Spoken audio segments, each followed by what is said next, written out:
It's Wednesday night after a long day, and the last thing you want to do is cook dinner from scratch. But you still want a satisfying, tasty meal without the guilt?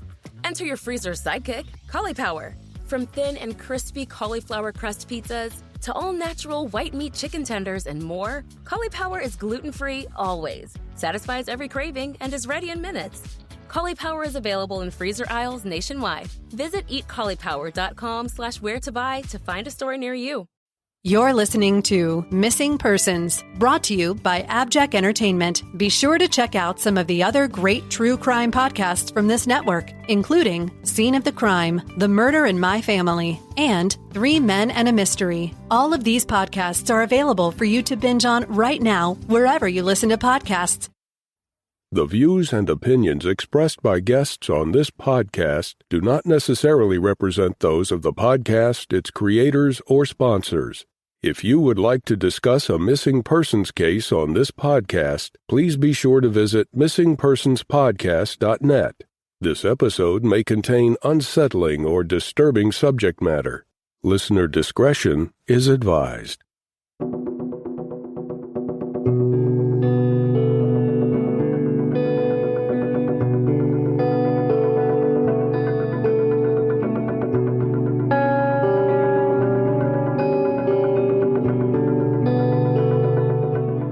Welcome to Missing Persons, a podcast dedicated to spreading the word about people who have vanished under mysterious or unexplained circumstances and the family members who are looking for answers. I'm Jess Betancourt. And I'm Mike Morford. Together we created this podcast to help give a voice to people who continue to look for their missing loved ones. In some cases, even after decades have gone by. In each episode, you'll hear from Jess giving listeners the backstory and the basic facts of the disappearance. Then Mike will speak with someone who's intimately connected to the missing person, and his guest will share their story with us.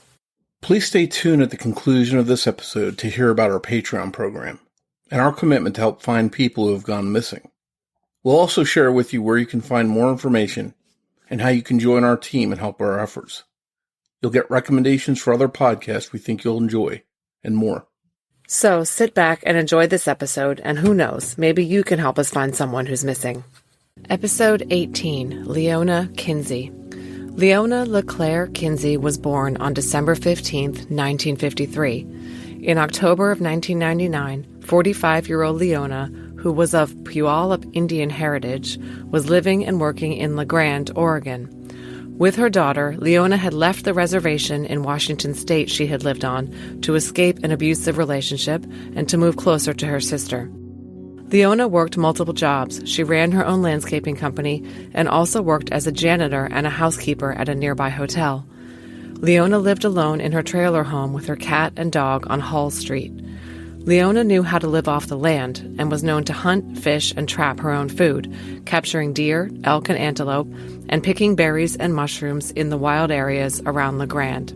She was also an experienced outdoorsman who often camped out and hiked, and she was self-sufficient, cutting her own firewood and changing a tire when needed. She was tough, wearing combat boots and red nail polish, and standing up for herself and her daughter. In fall of 1999, Leona was living a fairly simple life, which included working, gardening, hunting, seeing a few friends, and sending care packages to her daughter, Carolyn DeFord, who is our guest today. On the day that Leona vanished, October 25th, 1999, Leona spoke on the phone with a friend named Nancy. She told Nancy that she would stop by later, after she met up with a guy named Juan or John at the Albertsons grocery store. But she never made it to Nancy's house. When she failed to show, Nancy tried to call her, but Leona did not have a cell phone and no one answered at her home. Eventually, Nancy called Leona's daughter Carolyn, who lived in Washington state at the time.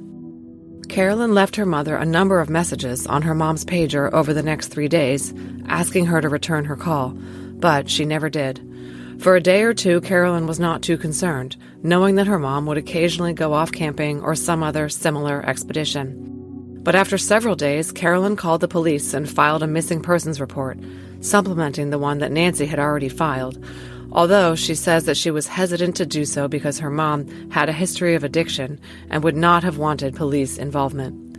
Nancy, meanwhile, drove all over La Grande looking for signs of Leona or her car. She found nothing. When she went by the trailer, she could hear the dog barking inside, so she entered the trailer and noted that nothing seemed amiss, except the dog was left home alone when Leona always took the dog with her. Then, 3 or 4 days after the last contact with Leona, Nancy spotted Leona's car in the Albertsons parking lot a mile from Leona's trailer. She staked it out, waiting to see if Leona would reappear. Meanwhile, Carolyn called the police and told them to please check out the vehicle, which was a tan 1980s GMC Jimmy. The store manager did not recall the vehicle being there the night before, but no one could really be sure when the car appeared there.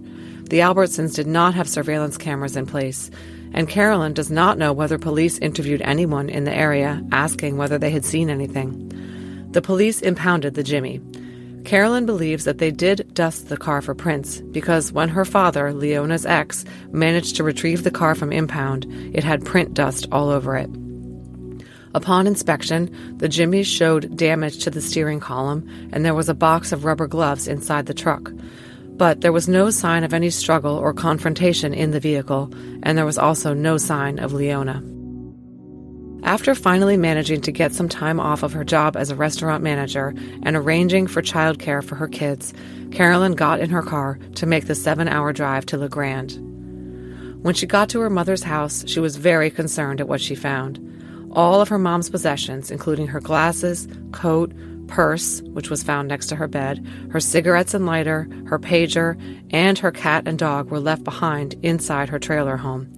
There was coffee in the coffee pot, and groceries had been left out and were rotting on the counter. Carolyn told the Yakima Herald that Leona could not see well without her glasses.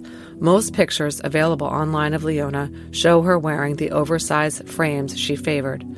Also, she never went anywhere without her purse or her dog.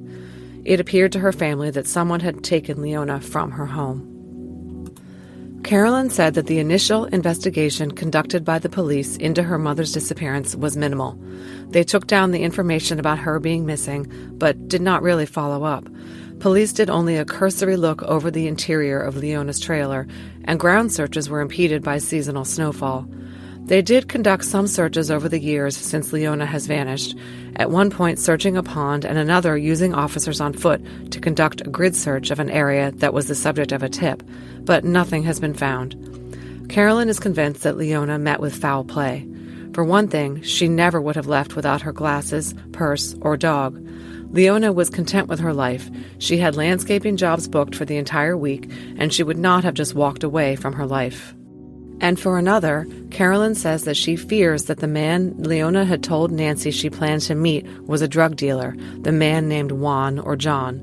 Leona had struggled throughout her life with alcohol and drugs as a result of trauma she suffered in her 20s, which, as is the case with so many Indigenous women, led her into an abusive relationship and addiction.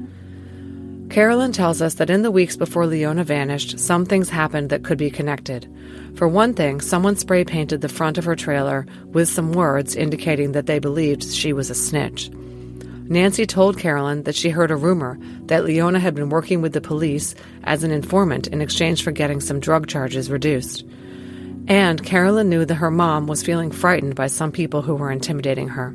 Some people told her that her mom had been made an example of. Another person told her that this man Juan or John had threatened her with threats of what he did to Leona. Police questioned him, but had no evidence to arrest him, and he was eventually deported. Leona is just one of many, many missing and possibly murdered Indigenous women. According to a 2017 report by the Urban Indian Health Institute, the National Crime Information Center reported that in 2016, there were 5,712 reports of missing and murdered Native American women and girls. Only 116 of those cases were logged into the U.S. Department of Justice database for missing persons known as NamUs. And according to a 2018 article in the Spokane Spokesman Review, a study by the National Institute of Justice found that over 84% of American Indian or Alaska Native women experience violence in their lifetime. This includes an increased risk for sexual and physical violence, psychological abuse, and stalking. Many believe that even these high numbers are underreported. Native American women also disproportionately fall victim to homicide. A study by the Center for Disease Control found that they had a higher rate of homicide deaths than any other group, with homicide being their third leading cause of death.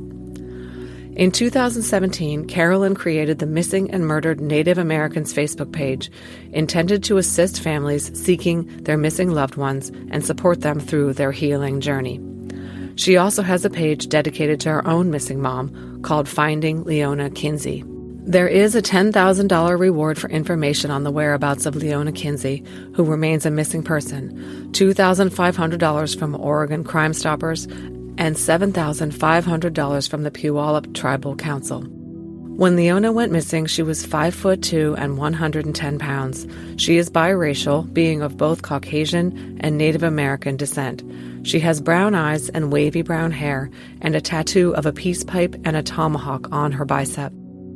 To report information on Leona's whereabouts, call the LeGrand Police Department at 541-963-1017. Submit anonymous tips by texting 503-823-HELP 4357. Mike Morford sat down with Leona's daughter, Carolyn DeFord, to talk about her mom's case. That conversation is coming up after a word from our sponsors. It's Wednesday night after a long day, and the last thing you want to do is cook dinner from scratch. But you still want a satisfying, tasty meal without the guilt? Enter your freezer's sidekick, Cauliflower. From thin and crispy cauliflower crust pizzas to all-natural white meat chicken tenders and crowd-pleasing snacks, Cauliflower satisfies every craving. Cauliflower's products are your favorite comfort foods, but made better for you and gluten-free always. The best part? You don't have to sacrifice taste or time, so you can honor your cravings without compromising. Craving pizza? You can enjoy Cauliflower's delicious margarita pizza for only 370 calories for half the pizza. Looking for easy snacks that kids and adults alike will love? Cauliflower's baked, never-fried pizza snacks are nostalgia reimagined and ready in 5 minutes. Cauliflower's products are available in freezer aisles nationwide. Visit eatcauliflower.com/where-to-buy to find a store near you. Let's be honest. Most of us have a love-hate relationship with wired bras. We love the lift, but hate the digging. We love the support, but hate feeling trapped. Well, Knix just changed everything with FreeFlex, a wired bra actually designed to work with your body, not against it. FreeFlex features a revolutionary flexible wire that moves when you move, bends when you bend, and keeps everything exactly where you want it. No poking, no stabbing, no constant readjusting, just freedom to move. It also has a demi-cup shape for a natural lift with a lower neckline that flatters in everything from V-necks to dresses. And because it's from Knix, it's available in sizes for every body. Experience the first wired bra you'll actually want to wear all day. Visit Knix.com for 15% off your order with FreeFlex15. That's KNIX.com, code FreeFlex15 for 15% off. Knix.com.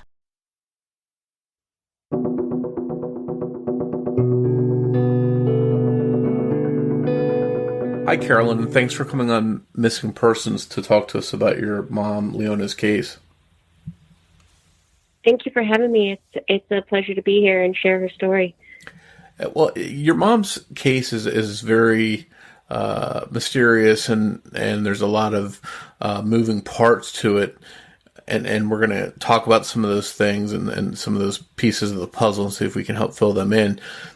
Before we do, just to give listeners a little bit of an idea about your mom and who she was and what she was like, can you share some of your memories of her and some of the things that would help us get to know her a little bit better? Some of my memories, some of my most happy memories are being in the mountains. My mom was very outdoorsy. She was a hunter and a gatherer and just enjoyed anything being out in the mountains. And my dad was a logger, so we would camp in the mountains during the summer, and me and my mom would go on hikes and play in the creeks and, catch baby fish and build little, she would help me build little habitats and ponds for them in the creek. And, just always being in the outdoors and with wildlife and exploring, everything, you know, in our surroundings out there. We would go mushroom picking in the Blue Mountains and in the Wallowa Mountains, and gather mushrooms for, you know, to put away for winter. And we'd go huckleberry picking and make jam and put huckleberries away. And deer season would roll around and we'd be out deer hunting and elk season and steelhead season and spending the summers on the lake and on the river fishing. And those are probably some of my happiest memories, you know, that one-on-one time with her and those lessons about appreciating life and all life, you know, our little creatures, and those opportunities to have that hands-on experience and see the things that brought her joy. She was an antique hound, and so we spent a lot of time at antique stores and secondhand stores looking for antiques. She liked to check out old homesteads, and where I grew up in the Blue Mountains was a small country town, but there were a lot of old abandoned homesteads in the woods, you know, up in the mountains and further out in the prairies. And we would always stop at old homesteads and kind of walk around and poke around and stuff. And she was always finding like old antique bottles or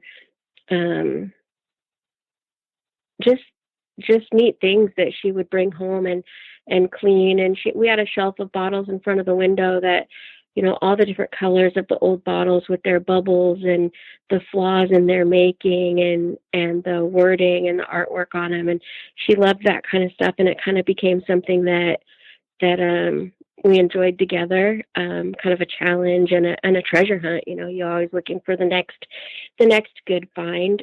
She was a rock hound.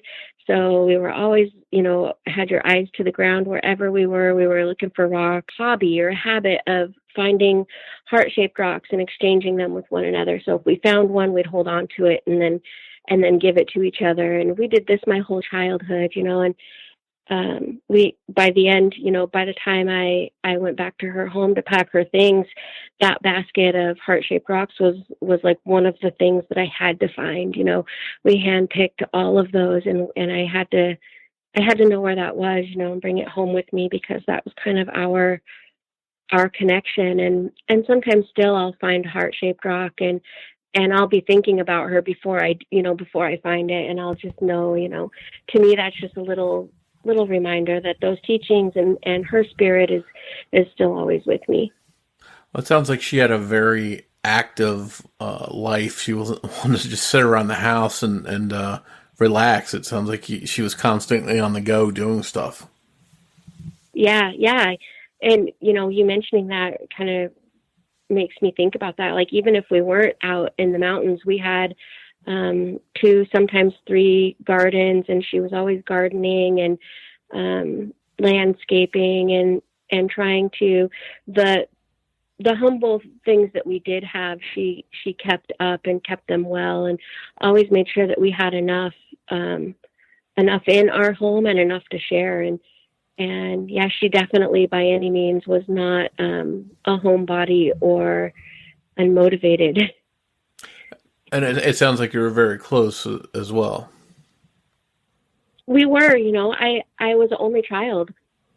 So growing up, she worked hard and she spent a lot of hours at work, but she also was home every evening when I got home from school and, you know, made dinner and was really active in my early childhood. And, you know, there's not many people besides your mom who can kind of read your body language when you walk in the door and know that something is not right, or that just knows you so intimately as your mom to know how to make you feel better or what to say to make you laugh. And my mom was a goofy, you know, she was serious and deep and spiritual and talented and creative and independent, but she also had this, aside from that strong side, that strong side of her, she was a little bit of a clown, you know, and was always doing something unexpected that wasn't just something to make you laugh, you know, whether it was waving at a stranger like she knew them. And she thought that was hilarious, you know, to wave at a stranger like she knew them and watch them wave back like they knew her, and then their face when they realized that they didn't know who she was. And just simple things, sometimes she would embarrass me with doing stuff like that. But I remember once we were at the thrift store, and we were pretty poor growing up, and resorted to a lot of ways to get by. But going to the thrift store, she always had an eye for things in there that had potential, and she'd help me find things. I wasn't hip on shopping in a thrift store. She'd help me find items in there that were just cool, just one of a kind things. And one day she grabbed a handful of clothes and told me to wait for her. She went into the dressing room and she came back out, and my mom was about 5'2", 5'4". I mean, she was tiny, and about 100 pounds, 90 to 100 pounds, 100 pounds when she felt like she was heavy. And she goes into the dressing room. She comes out with these extreme bell-bottom brown corduroy pants, and they're about 4 inches too short above her little ankles. And she stood there and kind of rocked back and forth so that the bells would swing on her ankles. And she's like, "Look, Carolina, look," and wanted me to look at her silly pants. And, I was like, "Oh my God, get in there and get those off." And, "I'm going to get them. Do you like my pants? Do you like them?" And she was just trying to embarrass me and be silly and get me to lighten up a little bit. But that was just kind of her personality, and some of the things that we did together that I have fond memories about. And I didn't realize we're recording this just a few days before the 21st anniversary. Yeah. Does this time of year get tough for you? This time of year does, for many reasons. The anniversary is hard, because I relive it, but every time the seasons change, I kind of go through some emotional mess. But this season change, it's that people are out hunting. And I don't know, I always hope that our outdoorsmen, that our hunters know that they are on the front lines of finding all of our missing people. There's over 10,000 missing Native Americans in Washington, or in the United States right now. And that's just our natives. There's hundreds of thousands of missing people, and we're always hearing reports of hunters or hikers or, fishermen finding human remains out in the woods. And I just hope that those folks that are out there hunting, while the woods are full of people, that they know that there's a lot of hope hinging on them, as first responders, that we hope that they're aware of their surroundings, and if they see anything unusual or any kind of bone, to take it in for examination. It may look like a deer or elk or coyote, but could also be one of our loved ones. And then springtime, everybody's getting out again, so I'm hopeful in the spring that people will be out and be aware.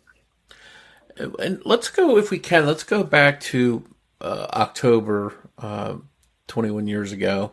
You were in another state. You had moved away. Is that correct? Yeah, I live in Washington State, so I was about 7 hour drive away from her. And I had 3 small children, 2 of them in diapers. So, we had to stop regularly for potty breaks, and it was about a 9-hour drive for me to go home. And were you keeping in touch with your mom on a regular basis while you were in Washington? We went through periods where we kept in touch pretty regularly. I had just had my daughter, and so we spoke quite a bit, and we talked on the phone at least twice a month, and she wrote and sent care packages about once a month. My work schedule was brutal, to say the least. I was poor, single mom with 3 small kids, and I worked in a restaurant. I had to work about 70 hours a week just to make ends meet. That's not even getting by paycheck to paycheck. That's, half paycheck to half paycheck. And, getting a hold of me was hard because I at work so much. And I knew how to get a hold of her, though. She had a pager and she had a home phone. And, 20 years ago, we didn't have cell phones, and it was kind of bougie, I thought, of my mom to have a pager at that time, but she was doing really good in her life and getting on her feet and, had her own landscaping. I mean, she didn't have a business license yet, but she was doing a lot of odd jobs and handyman jobs and had contracts to do janitorial and landscaping for several local businesses. And her calendar was full. She had a long, 30-year reputation, maybe not 30, let's see, about 20-year reputation of doing housework and janitorial work in the city, in that town. And so she had built a good reputation for being a good, thorough, trustworthy worker. When was it you that realized that she was missing, or did someone else become alarmed that she was missing, and how did that come to light? So what I can remember, because it was so shocking, that it kind of blurs.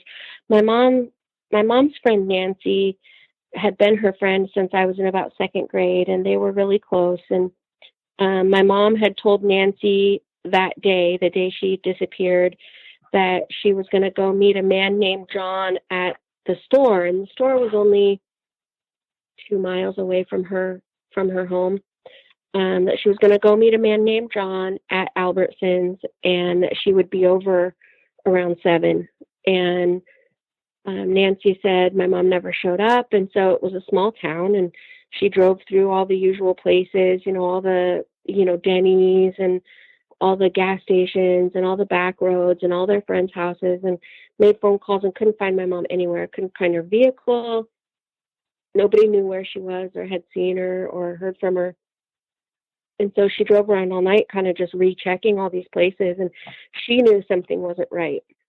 And she called me the next morning, and she called my work and left a message to get a hold of me, that she was worried. She was just worried about my mom, that she thought something bad had happened, that, my mom was supposed to come over and hadn't, and she couldn't find her anywhere. So she asked me to try and get a hold of her. And so I was paging my mom and calling her home phone and paging her. And I started to get kind of mad at her, because that just wasn't like my mom to not return my calls or to, return my pages. And I just didn't believe anything was wrong. Like, that thought didn't even really cross my mind. And she never called me back, and I remember leaving the message, please call me back. I'm scared. And then I was telling her something was wrong with the kids. My son's in the hospital, I need you to call me back. And I was like making things up to get her to call me, and she didn't get my messages.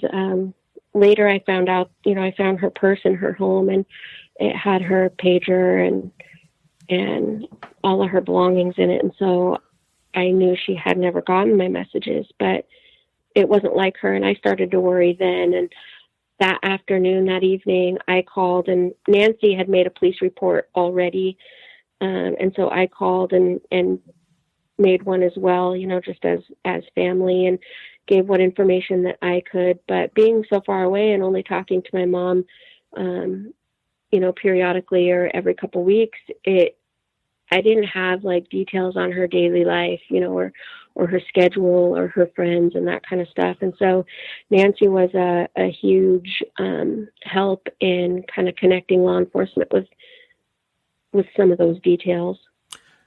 And you mentioned that later on you found some of your mom's stuff in her house. I take it you decided you needed to make this trip to go there to see what was going on. Yeah, about 9 days had passed, and I'd called her landlord and had been calling around, and somebody told me, her rent was due and she was going to get evicted, and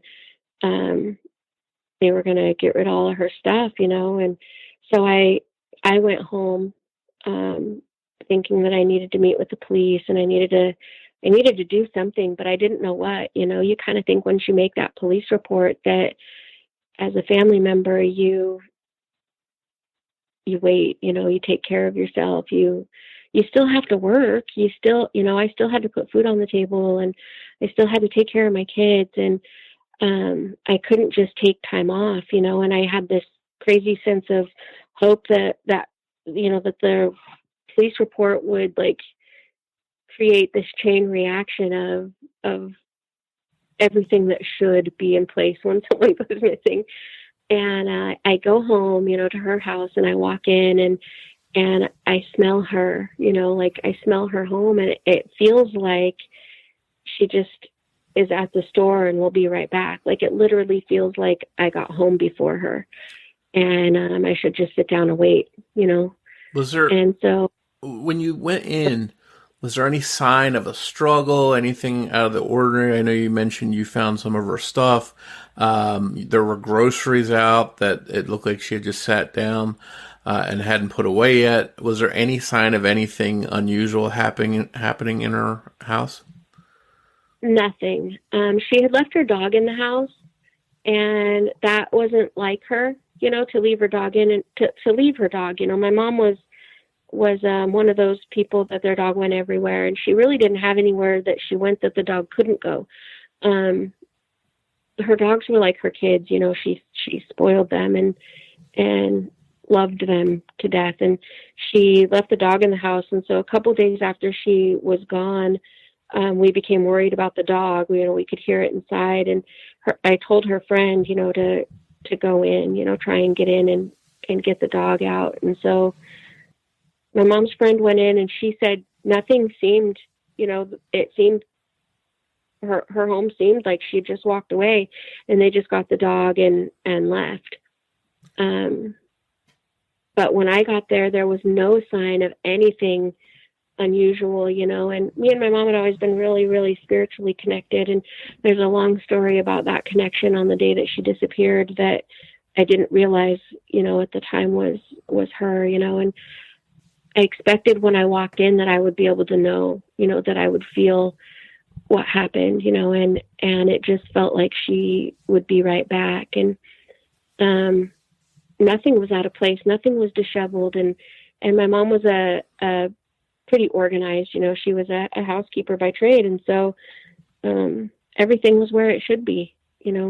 There was nothing broken, and nothing didn't appear to be missing or anything. So the one thing that was missing was your mom's car. That was found at the market. When was that found? 3 to 4 days later, her friend Nancy called me, about 10 in the morning, and was like, Carolyn, her car's here at Albertsons. I'm going to sit here and wait for her. Her car was where she said she was going. And she sat there and waited all day, and I was on the phone with the police off and on all day. Her car's at Albertsons, can you please, towards the end of the day, we wanted them to go get it because she wasn't coming out, and we wanted it impounded for evidence, or wanted, I had this vision of CSI and, what happens on television, that they'd go in and shine a black light and find a hair and run a test, and miracles would happen. And suddenly you'd have some answers, and unfortunately it doesn't really work that way. No. And they did impound her vehicle, but to my knowledge, there was no evidence. There was nothing in it. When my dad was able to get the vehicle out of impound, it did have evidence of them dusting for prints and stuff, but they didn't find anything. And my mom was a janitor and a landscaper, and she had pretty sensitive skin from being in chemicals all the time. And so she had all of her cleaning supplies in the back. And, it's possible that, with those rubber gloves and those cleaning supplies, any evidence could have been cleaned, but we don't know that either. Let me just back up for a second.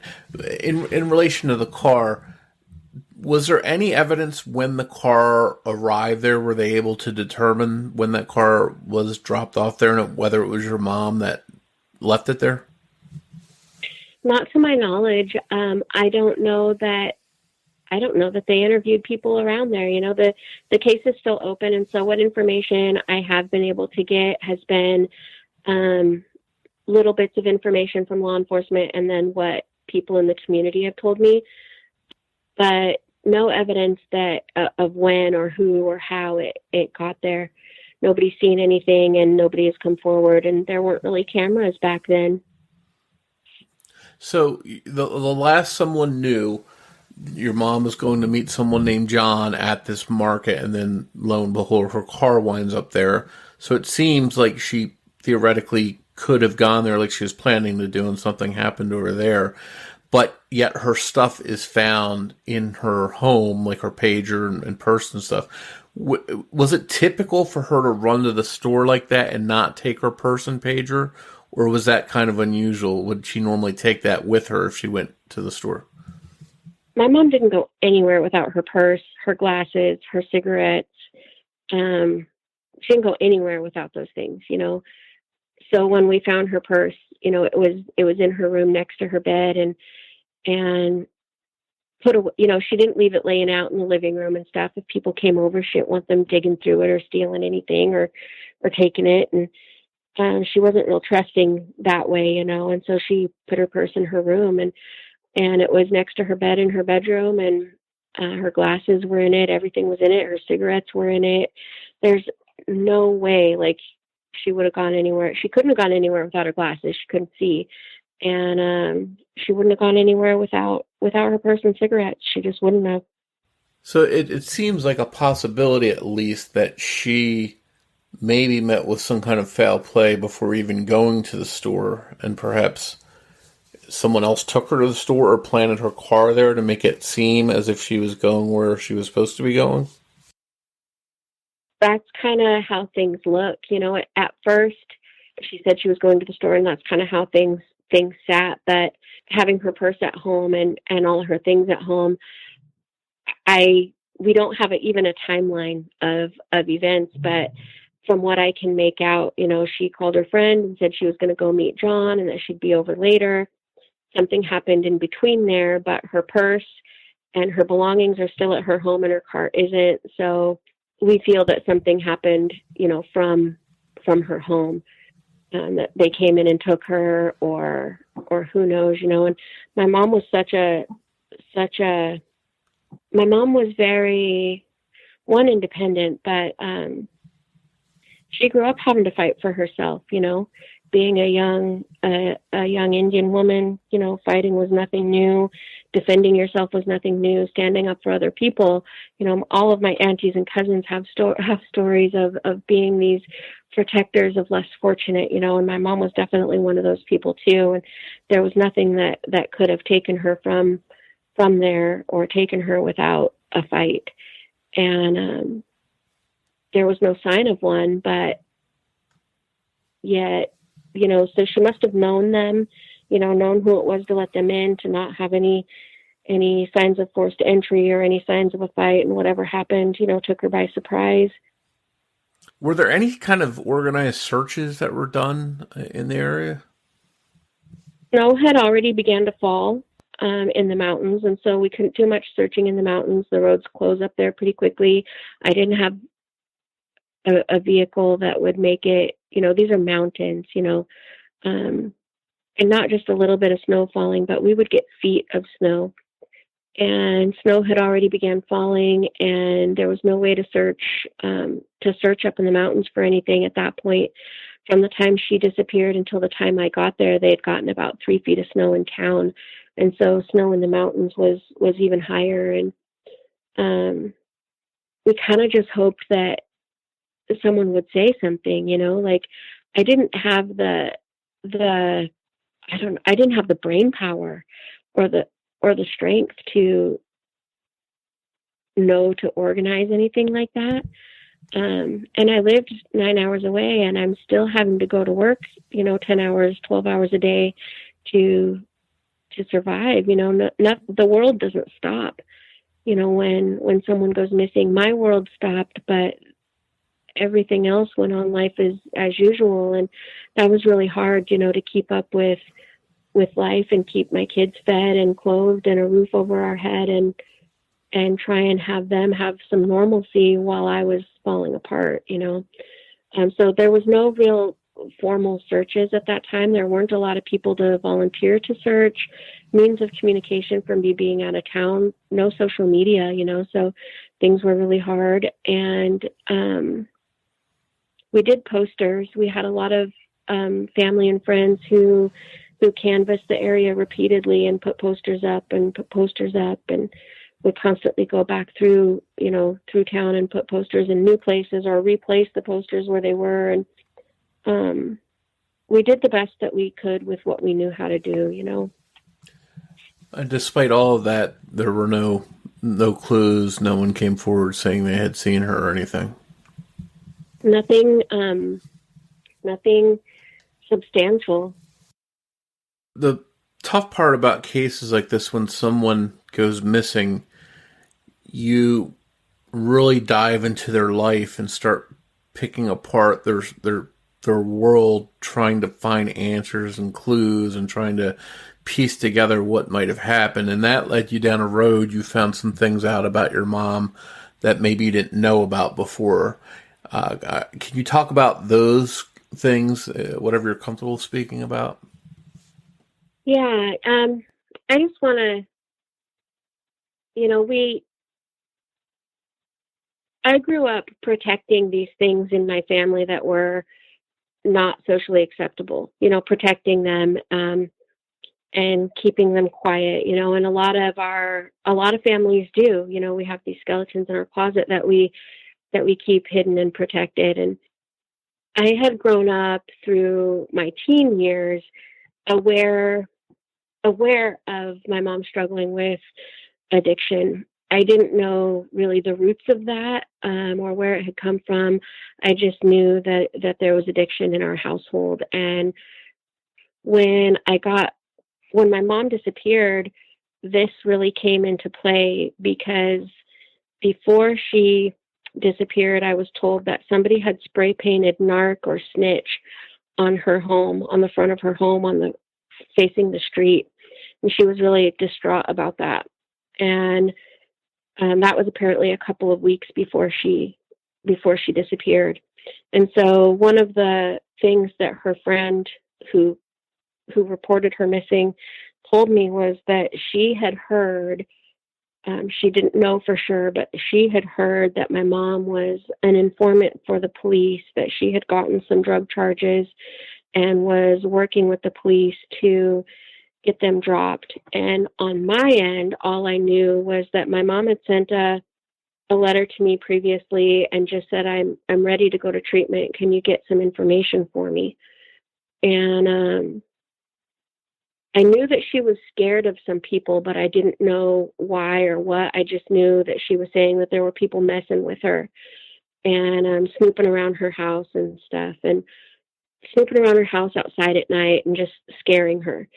And her friend had said, that there was rumors that she was working for the police, that she was an informant, and that when she went to meet this guy at the store, that was possibly for her a job, something that she was doing for this thing, this thing. I don't even know what to call it, like that it was possibly related to that. And that she was maybe gathering information or something like that to pass along to police.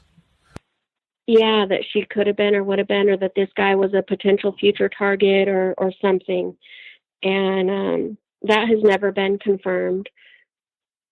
But I imagine her best friend of all people, would have known that. And later, let's see, about 2 years ago, somebody messaged me on social media and said, I'm really sorry to hear about your mom. I've heard about this off and on over the years. And back in my young and dumb days, when I was young and dumb, I was taken up into the mountains outside of La Grande and told that if you ever work for the police in La Grande, this is what will happen to you. You'll end up in the bottom of a hole on top of the mountain. And I'm sorry about your mom, and I've heard that twice now, that my mom was an example of what happens when you work with the police. It's got to be difficult to hear something like that. It's Wednesday night after a long day, and the last thing you want to do is cook dinner from scratch.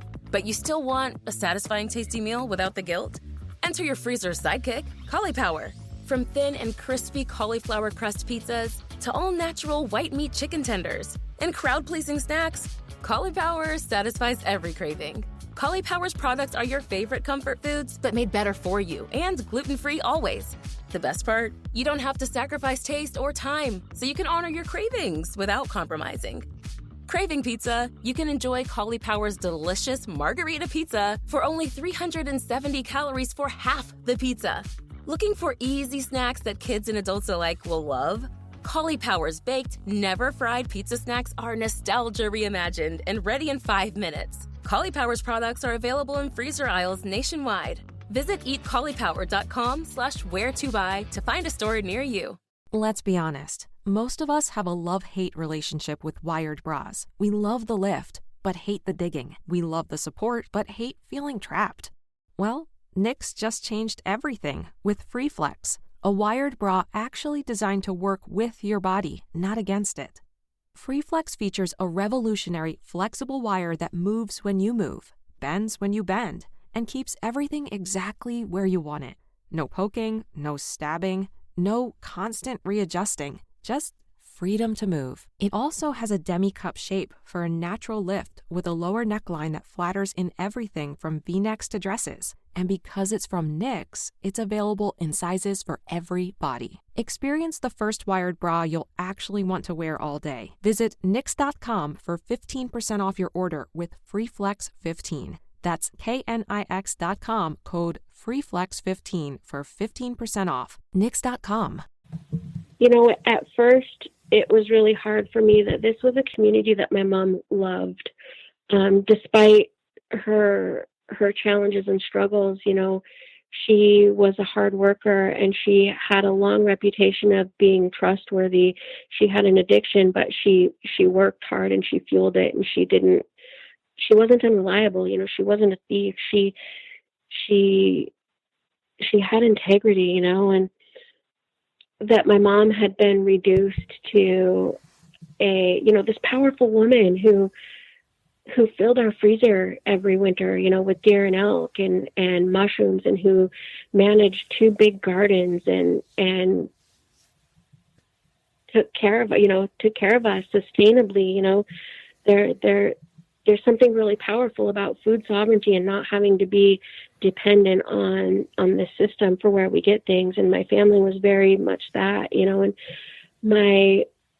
my mom being reduced to an urban legend in this community that she loved, you know, that nobody's seen anything, nobody knows anything, but there's these rumors that if you work for the good guys, if you work for the police, this is what's going to happen.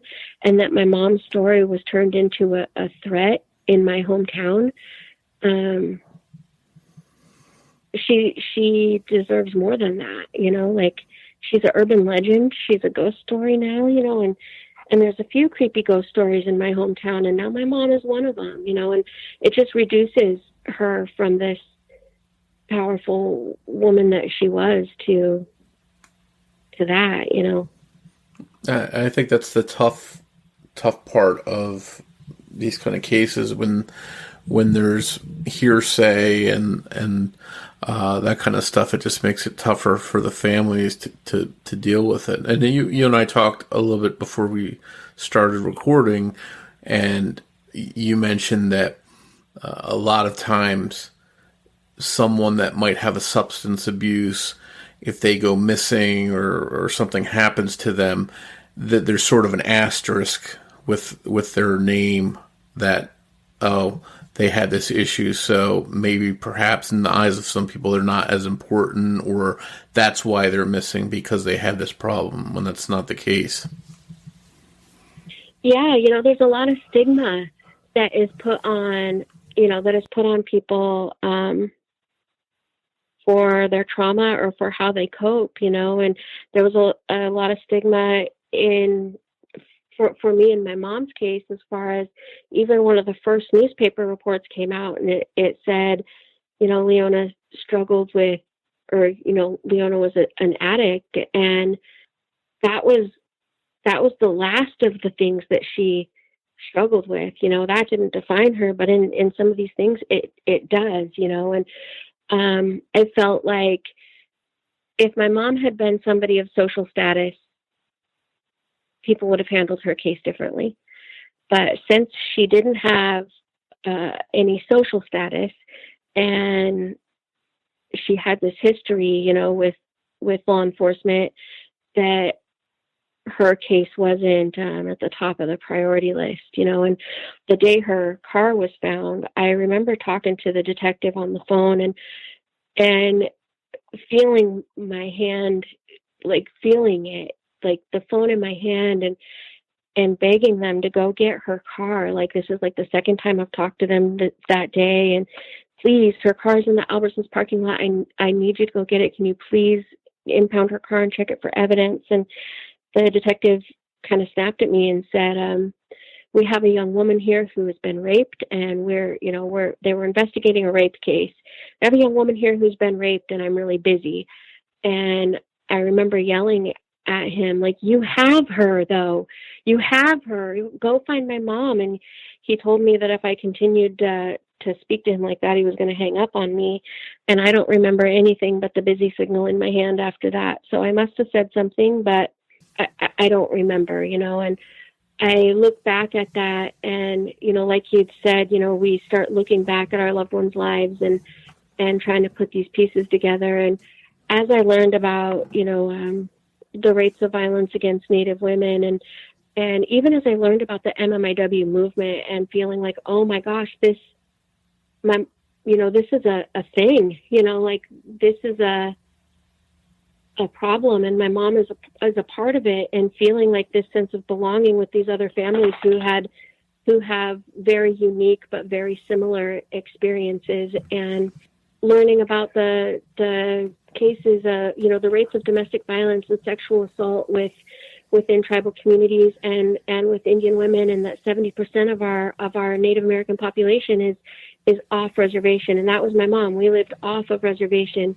We had fled. We left our home reservation here in Tacoma, we lived on the Nisqually reservation where my grandfather lived, and we left there in about 1975, 1976 for La Grande, Eastern Oregon, where my auntie lived, and my mom was leaving an abusive relationship. And so she experienced violence, extreme violence, from the time I was really little, up until the end. And I remember asking my uncle about her, and just, she's not here for me to ask these things, to ask her experiences or her history. And her friends are passing away. Her friend Nancy is since gone, and the people who know something in her case are elders now and leaving. They're passing away, and they're taking this information with them, and it kind of fuels this sense of urgency to spark something in someone's conscience to come forward. But my uncle had mentioned some experiences that my mom had in my hometown that, as I reflected on them and was able to think about what happened to her, she experienced some sexual assault when I was about 15 years old, extreme sexual assault with physical violence. And after that, she is when I noticed addiction being an active part of our lives, and as a kid, I didn't connect the dots. I didn't connect the dots, and even as her daughter, it wasn't until this winter that I connected those dots, and seen her, for the strong, powerful woman that she was, but also hurt and coping the best way that she knew how to keep going, and it really let me forgive her for some of those experiences as a kid. Oh, and that's a lot to deal with, on top of her being missing, to sort of unpack all that stuff and go through it and sort of take each thing as it comes and determine that's part of who your mom is. We all have these little imperfections and these great things inside of us, and it sounds like your mom was just like everyone else. Good things, bad things, and everything in between. One of the, me and my mom always had this, like I said, this really spiritual relationship, and used to write notes on the back of anything, on the back of mail, on a blank piece of paper, just random notes, and there's one that she has that says, she just scribbled it in the corner, and it says, I did and still do have my faults, but I always had integrity, and I raised you to be the same, don't lie, to be honest, and to be proud, and to, be a proud Native woman, to respect your elders, to have compassion, and to be a good mother. And, when people sometimes ask me, your mom must be proud of you. I just found that note this last spring, and I was like, oh, people always say she must be proud of you. And I'm like, I sure hope so, and I found that, and I was like, she is, and sometimes I just reread it, and she is, she was proud of me then, and she's proud of me now. But that thing where she describes me, why she's proud of me, is her. It's everything that I would describe about her. She had integrity, and she had compassion, and she was proud, and she was above all things, don't lie, don't cheat, don't steal, and respect your elders, and treat other people the way you want to be treated. And that was really kind of the whole note is really prophetic. On the other side of it, it says, remember that time I was grabbed. It didn't stop me. If it should ever happen to you, don't let it stop you. And, now knowing what I know, she didn't talk about that experience with me, but she tried to, and she didn't let it stop her. She did the best that she could.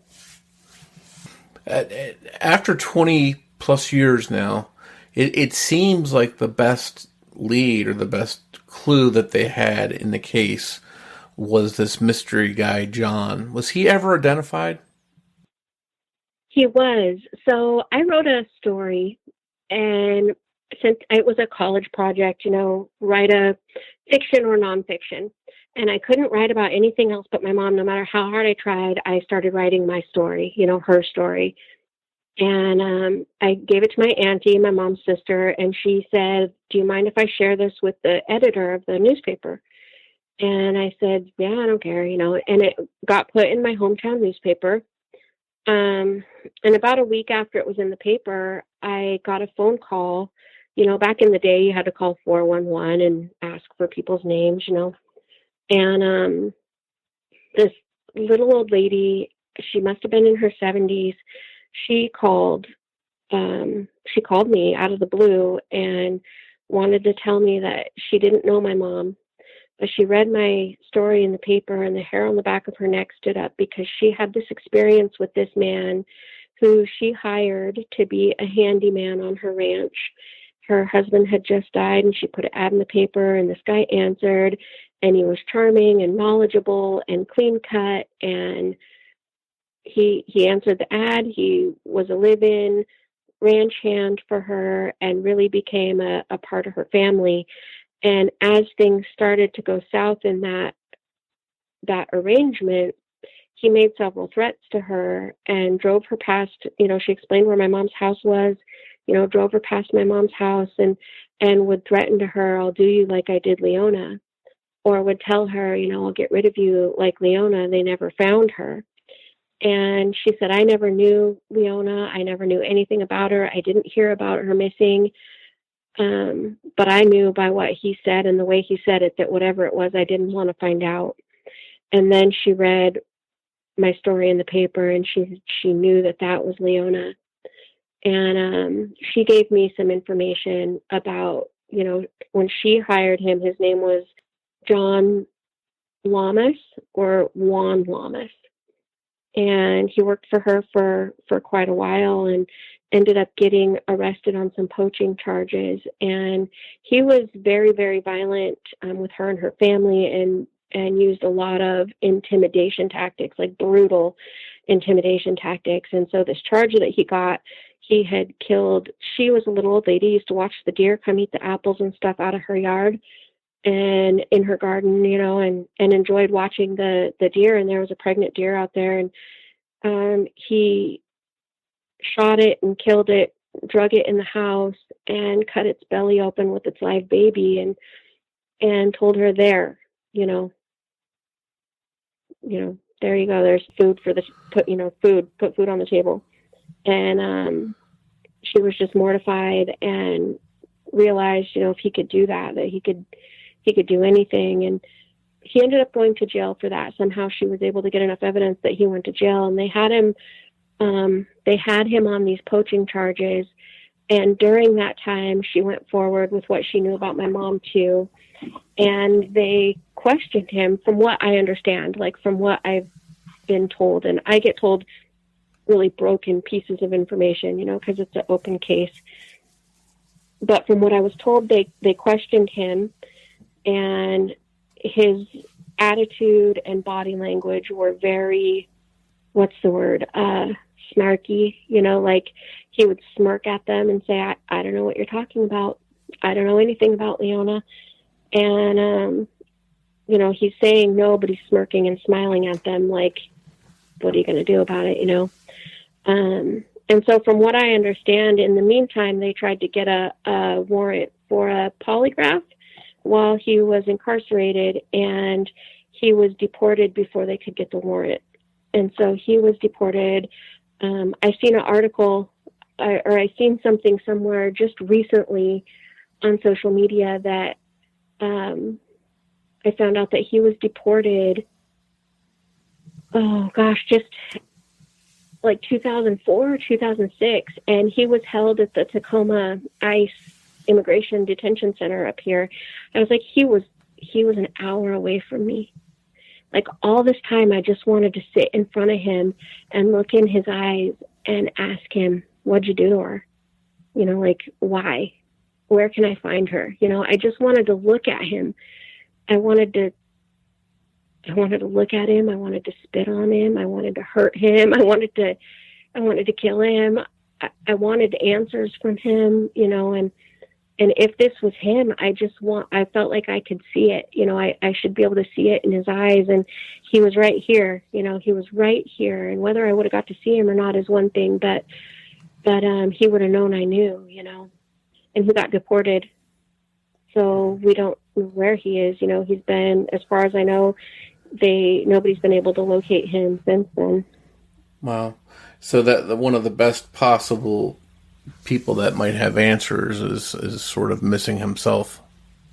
Yeah. Their main suspect is missing. It's a small town though, and this guy had confessed to several people, about what he did. I'll do you like I did Leona, or things like that. And the woman who contacted me said she had talked to other folks who knew about it. He'd done the same thing too, but I don't have names, and I don't know that she gave any names, so I wasn't ever able to talk to them. But I've never felt like he was alone. I think there's other people in town who maybe they didn't do it, but they know. Are they afraid to talk? Afraid that they'll be considered narcs, like the word you used earlier? Yeah. Yep, that they would be considered, narcs or snitches, that they don't know if this guy's gone or not. Maybe he's still around town under another name. I don't know, but, are they afraid for what he would do to them? Or that, no matter what, whether they come out or not, somebody's going to be held accountable and it will be them, and they're afraid to say anything. Last year, Crime Stoppers and the Puyallup Tribal Council, together, we have a $10,000 reward for her or for information. And that's the first time, any substantial amount of money has been put out there for her. And it's a small it's a small town, and times are economically tough, especially for rural communities. And we're just hoping that would be a little bit of motivation for somebody to come forward with something. Anonymous, Crime Stoppers has an anonymous tip line. You don't have to, we don't have to know who you are. We just need to bring her home and lay her to rest properly, or have accountability for who did, who's responsible and what happened to her. Yeah, and we'll be sure to share her story, share that tip line, so people out there, if they do know something, maybe they were afraid to talk before, maybe they'll talk now and do the right thing and come forward. Do you have any kind of Facebook pages or websites or anything set up to do with your mom's case? She has a Facebook page. It's called Finding Leona Kinsey. And can people go there and find more about the case and more details? Yep. There's anything that comes out about her. I share also local cases. I share, I love when people send me messages remembering, I've had somebody message me and say she used to come into the restaurant I worked at every morning and have coffee, or she'd come in with her friends and have a piece of pie and coffee. And I love hearing those things, people share memories or things that she did for people. She was such a helper and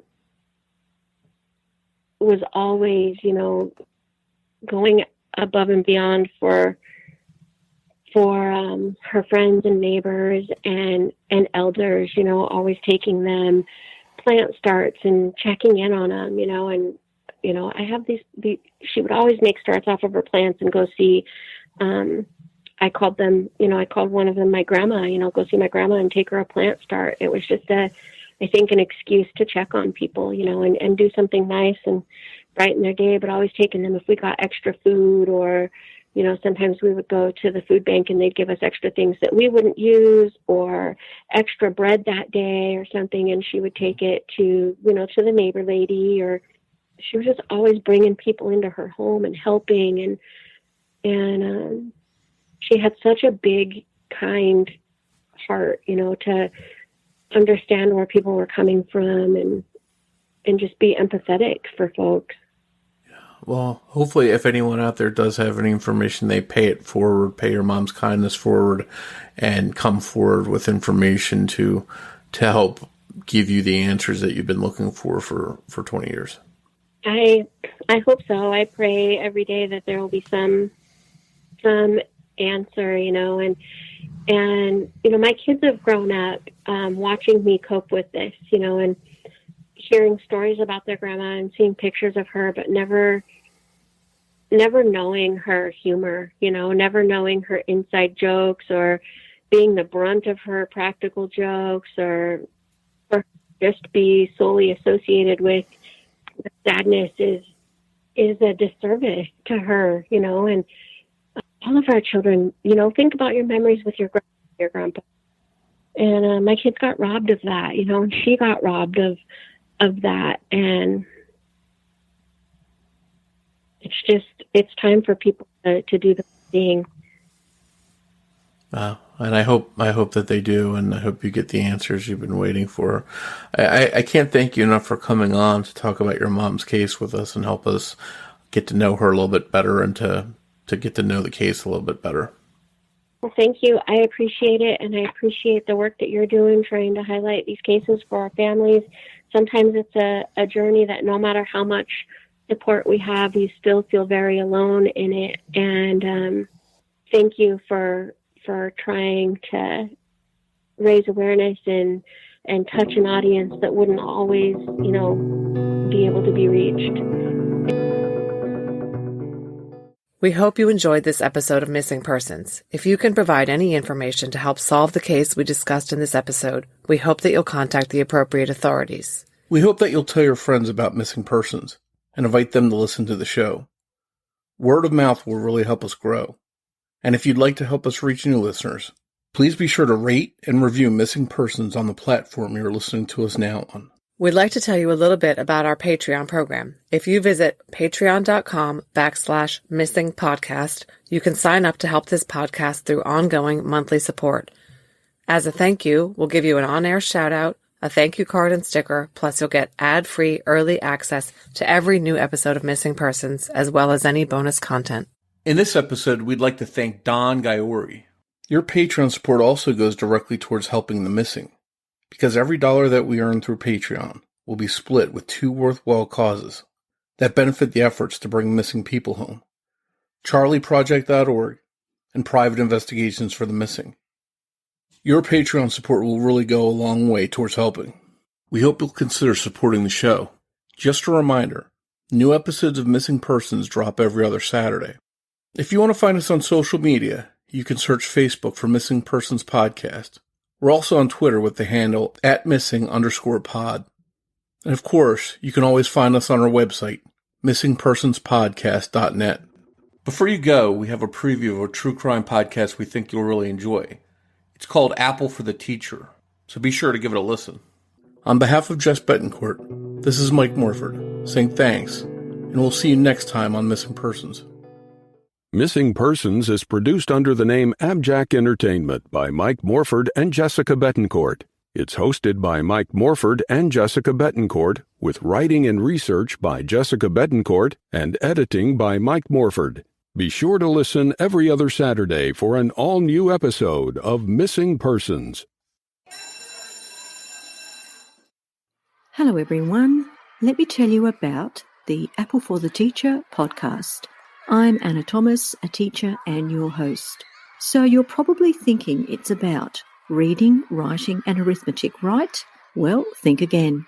It's a fresh take on true crime, where you wouldn't expect to find true crime. In schools, yes, schools. I will share with you the tragic and shocking stories I have uncovered in my own profession. You will hear stories about murder, abduction, school bus hijack, student disappearance, suicide, kidnap and ransom, school camp tragedy, the list goes on. So if you're looking for something a little different in the true crime genre, then Apple for the Teacher is for you. So join me as I present the bad apples. But until then, remember to be a good apple.